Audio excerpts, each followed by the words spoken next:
This program is presented by Birch Gold Group, the precious metal IRA specialists.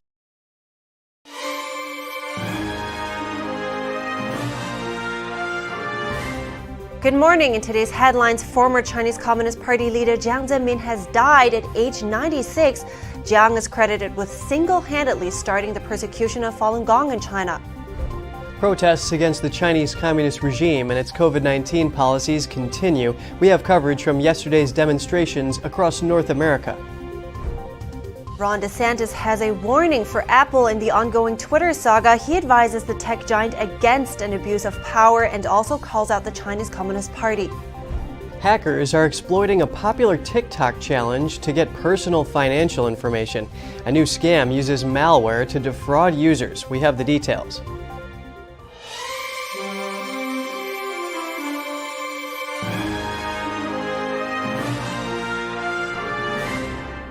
Good morning. Welcome to NTD. I'm Kevin Hogan. Good Wednesday morning. I'm Evelyn Lee. It's the last day of November today, November 30th, and we're heading closer and closer to Christmas.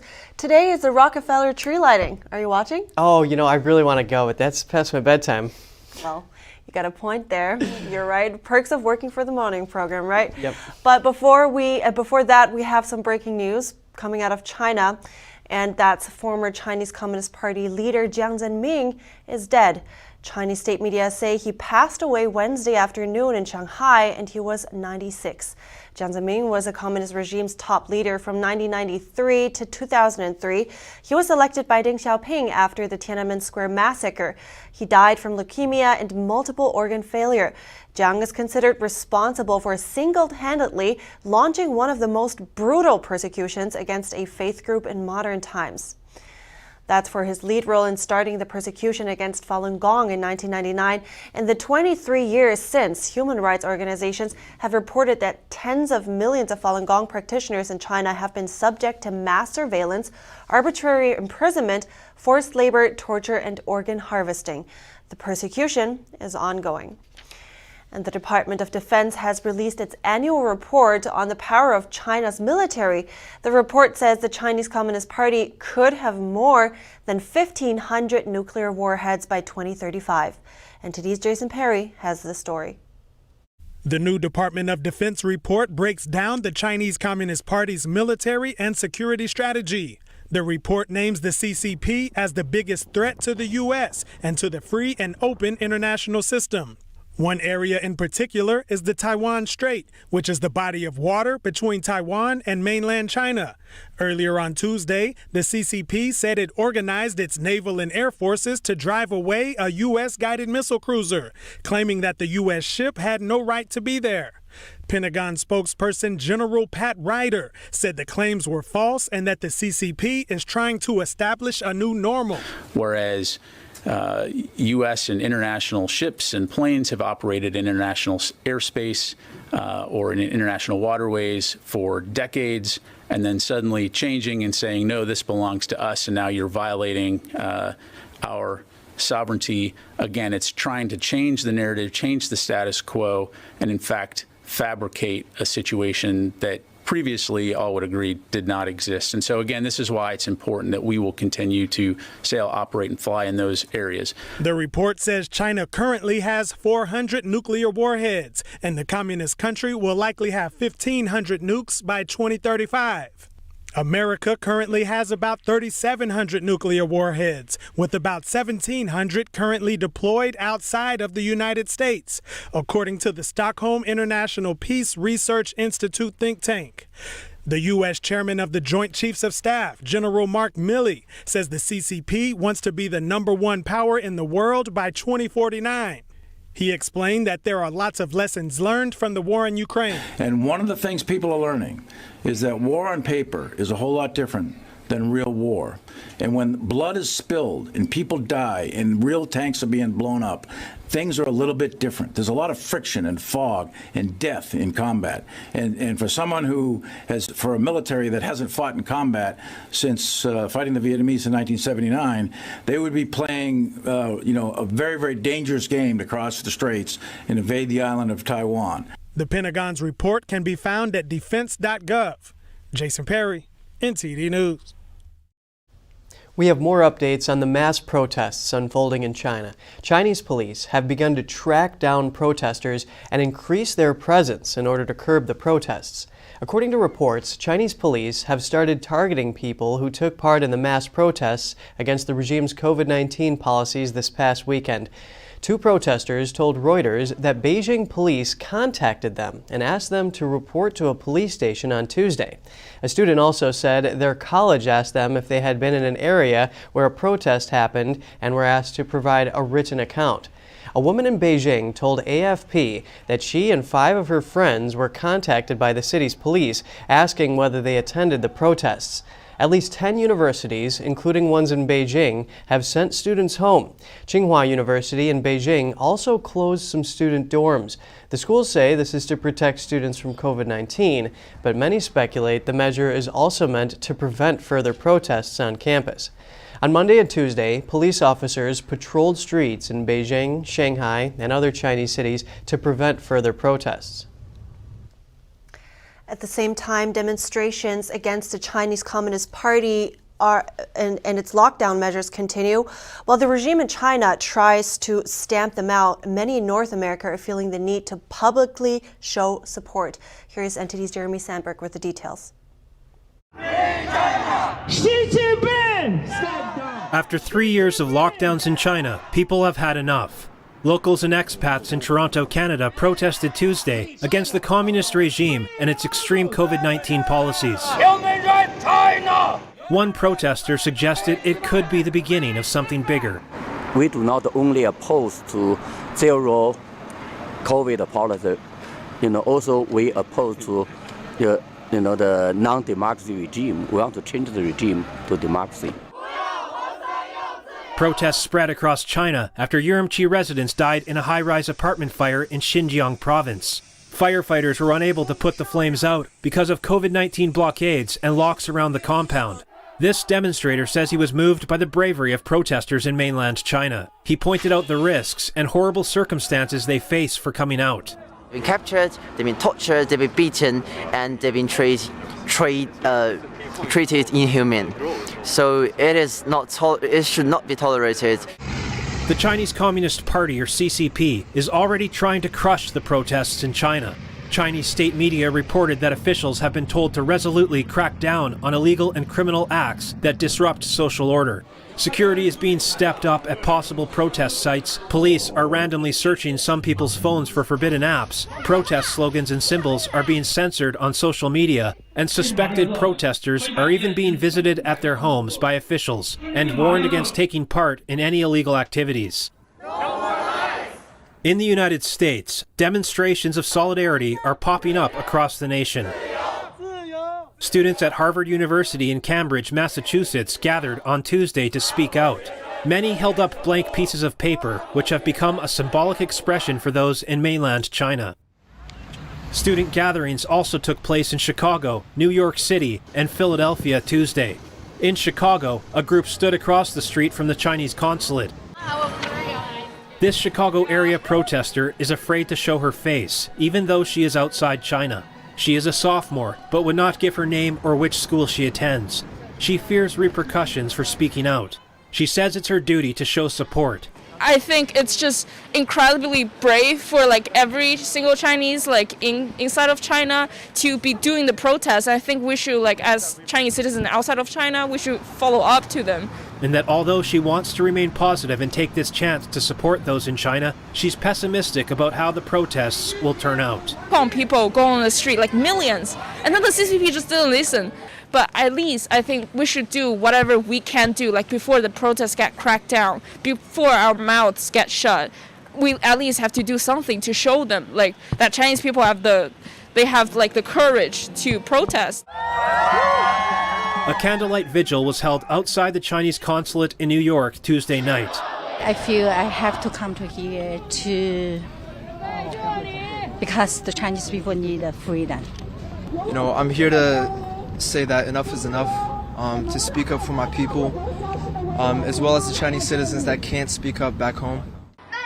Many in the crowd chanted slogans such as "We don't want dictatorships, we want elections," and "Step down, Xi Jinping." Others held signs condemning the CCP and its zero COVID policies.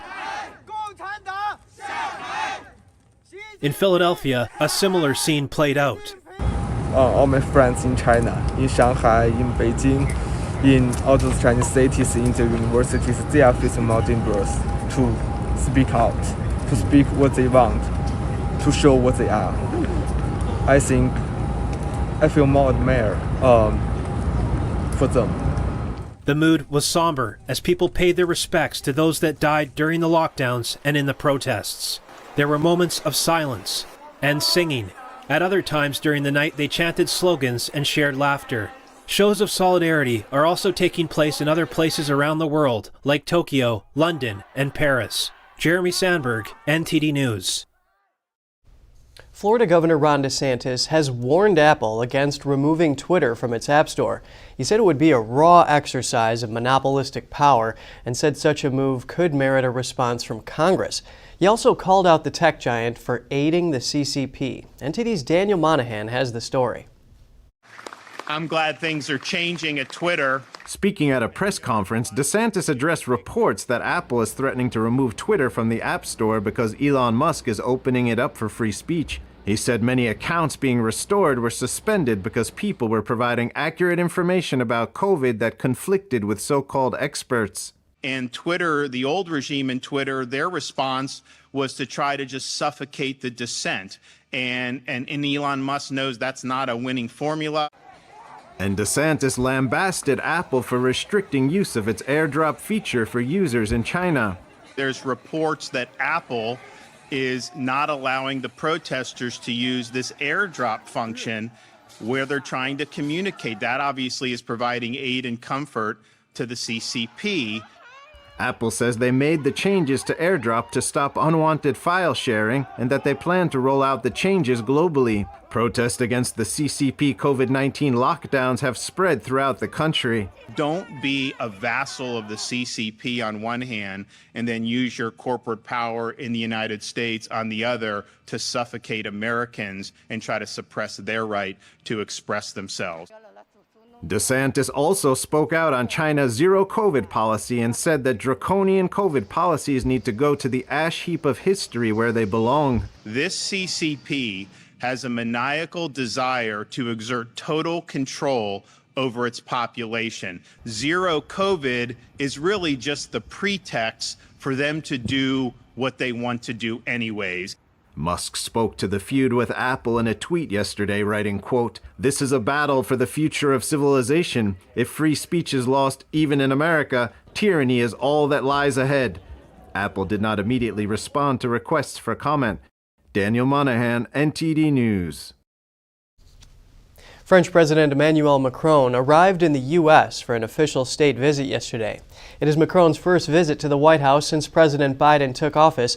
The visit also marks a key moment in U.S.-France relations, which soured last year over the sale of nuclear submarines to Australia, costing France a multi-billion-dollar contract. Since then, and fueled by the conflict between Russia and Ukraine, the two leaders rekindled their relationship, and France has become one of the United States' most valuable allies. Senior U.S. officials indicated the state visit is intended to highlight the premium Biden has placed on the U.S. core alliances. And still to come, Facebook parent company Meta has been fined almost $280 million. The company is said to have breached strict EU privacy laws. And hackers are exploiting a popular TikTok challenge to get personal financial information. That and more after this short break.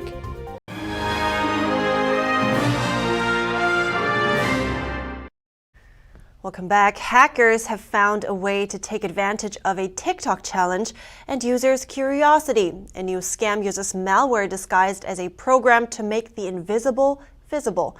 NTD Sean Marshall has the details. Hackers are taking advantage of TikTok's trending Invisible Body Challenge to spread malware that can steal passwords and credit card details. The challenge encourages users to film themselves naked and then use TikTok's invisible body filter to replace their body with a blurry background. Some hackers are taking advantage of this TikTok challenge in the following way. They create videos in which they claim to offer a special unfilter to remove the blurry background and expose the naked bodies of TikTokers, something that could also possibly be used to blackmail people. However, this software filter is a scam and actually installs WASP Stealer malware on your computer. This malware has the ability to steal Discord account credentials, passwords, credit card information, crypto wallets, and even personal files. Just if you look under the hashtag under invisible filter, there's over 27 million views, and that just keeps growing. Cybersecurity expert Scott Schober. What they're doing is cyber criminals are preying upon people's fear, people's innocence, and curiosity, and hoping that they download this particular thing to remove a filter to see if it's actually true or not. We've heard similar ideas before, but Senator Marco Rubio and Congressman Mike Gallagher announced new legislation that would ban TikTok. They state that the app poses a major threat to national security and that users are effectively handing over their personal information to the Chinese Communist Party. So when you download TikTok, you kind of carte blanche give away and say, hey, I give you permission to have access to everything on my phone. Who I'm calling, who's in my contacts, what did I type in my browser, what credentials did I put in, what are in my notes. All of those things you allow them to go on there and take off. So even if it's not TikTok, it's a third-party app developer or a partner with TikTok that oftentimes can have access to those things. And if all that wasn't bad enough, has anyone stopped to think about the odd possibility of Chinese servers storing images of underage users' bodies for future reference? Sean Marshall, NTD News. Two leading figures in the crypto sector have died unexpectedly this past week. This comes after the death of 29-year-old crypto giant Nikolai Meshegian in Puerto Rico in late October, and the deaths are sending shockwaves in the financial sector. 30-year-old Tian Cullender was the co-founder of Hong Kong-based crypto company Amber Group. His company confirmed on Sunday that he died unexpectedly in his sleep on November 23rd. Amber Group is valued at $3 billion, and Cullender made it to the Forbes 30 Under 30 list. And he wasn't the only one. 53-year-old Russian billionaire Vyacheslav Taran was co-founder of crypto platform Libertex. His company confirmed that he was killed in a helicopter crash near Monaco on November 25th. The billionaire was flying from Switzerland with an experienced pilot. According to local media, the helicopter collided with a hillside. Local authorities are investigating his death. Where are we currently in our economy? As we wait on the November jobs report and the Federal Reserve's reaction to it, we invited a special guest from Birch Gold Group to talk about his take on things and how you can protect yourself. Joining me now is Philip Patrick. He is a precious metal specialist at Birch Gold Group, which is also our sponsor. Good morning, Philip. Good morning, Evelyn. Well, so you were also working as a wealth manager at Citibank a while ago. So first, I want to know what you think about where we are in the economy for context, because people look at the big tech layoffs, for instance, and many are wondering what it is signaling in terms of economy. What do you think?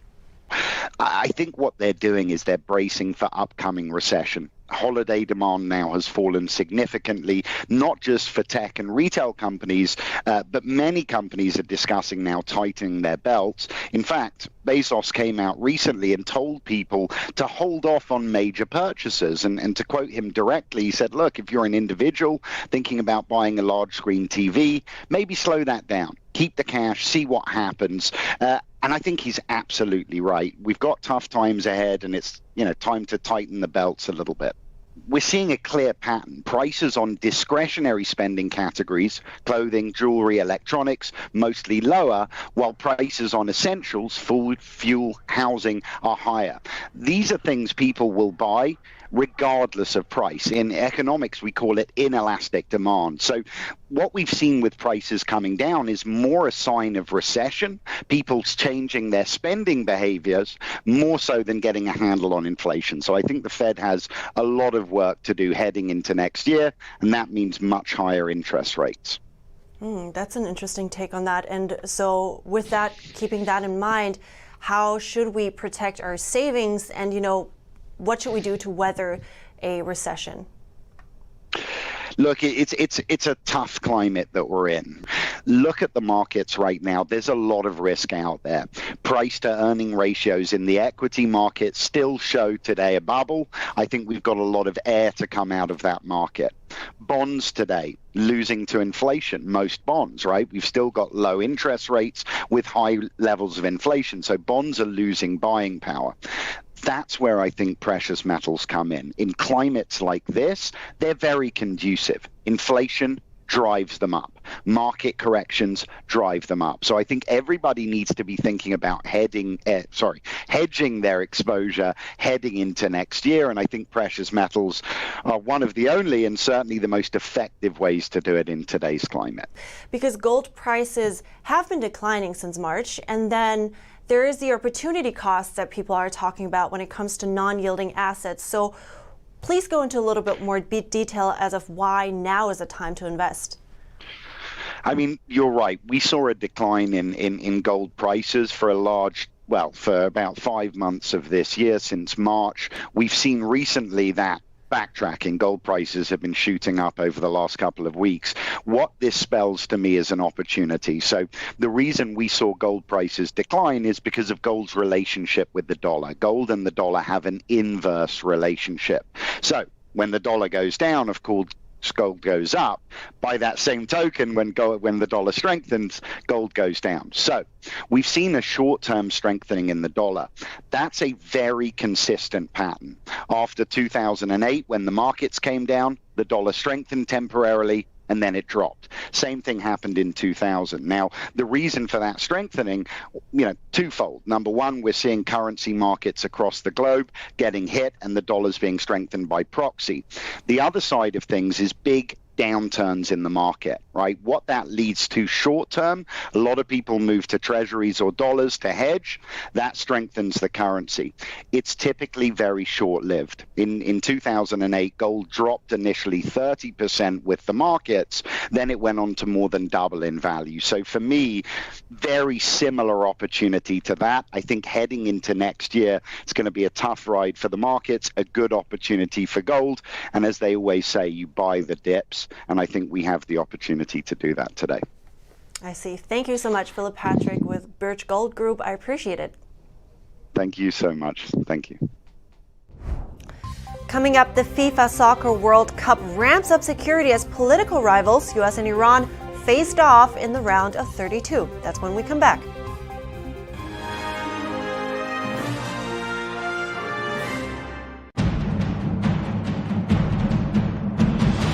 A performance that truly matters for each and every one of us.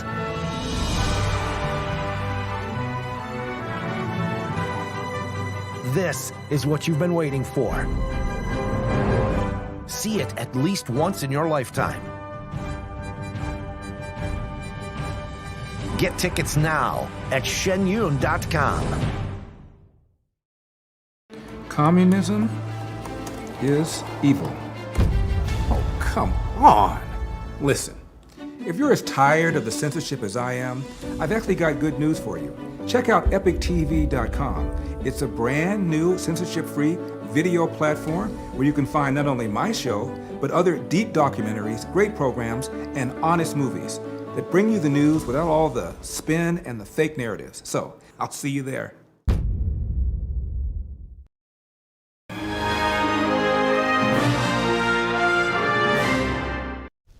Welcome back. I'm Kevin Hogan.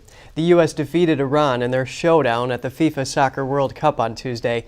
The win pushes the U.S. into the knockout round of 16. NTD's Flinders Kingsley tells us more about the match. The U.S. bested the Iran side 1-0, but as protests rage in Iran and amid decades of political tension, the World Cup showdown between the U.S. and Iran was more than just a clash of sporting rivals. President Joe Biden made his comments on the match. USA, USA, that's a big game, man. When I spoke to the coach and the players, I said, you can do this. They went, they did it. God love them. Anyway, just thought you might want to hear. The U.S. Soccer Federation earlier showed solidarity with Iranian protesters by displaying Iran's national flag without the Islamic Republic emblem. causing Tehran to make a formal complaint. I'm very happy to see that the players are starting to speak out as much as they can. It's not easy to make a decision because we don't really know too much about what's going on, but my heart is with the people. I really want to see them succeed in what they want, and I hope that this game and the World Cup has brought more attention to that. The game was held with increased security to prevent possible violence. Tensions between the nations have been heightened since the death in custody of 22-year-old Mahsa Amini on September 16th. Even with the tense political backdrop, fans say it's just about the game. I'm a football fan. I never take it into any political matter. It's all about the football. I can hug an American guy right just now. It's not about that at all. We are just a football fan. That's all we're here for. You know what?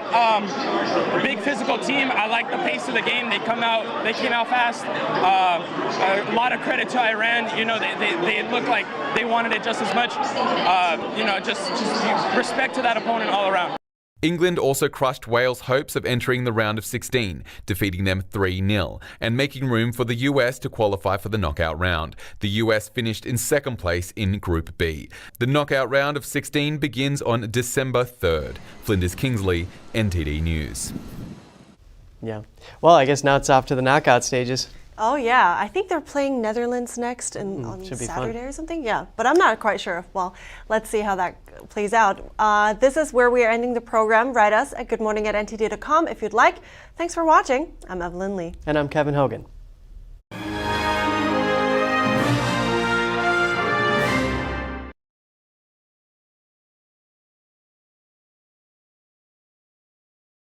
Thanks for watching us on YouTube. Did you know YouTube only keeps selected videos on its platform? So if you want to make sure you get the full picture, just subscribe to our newsletter. Go to newsletter.ntd.com and sign up. It's free.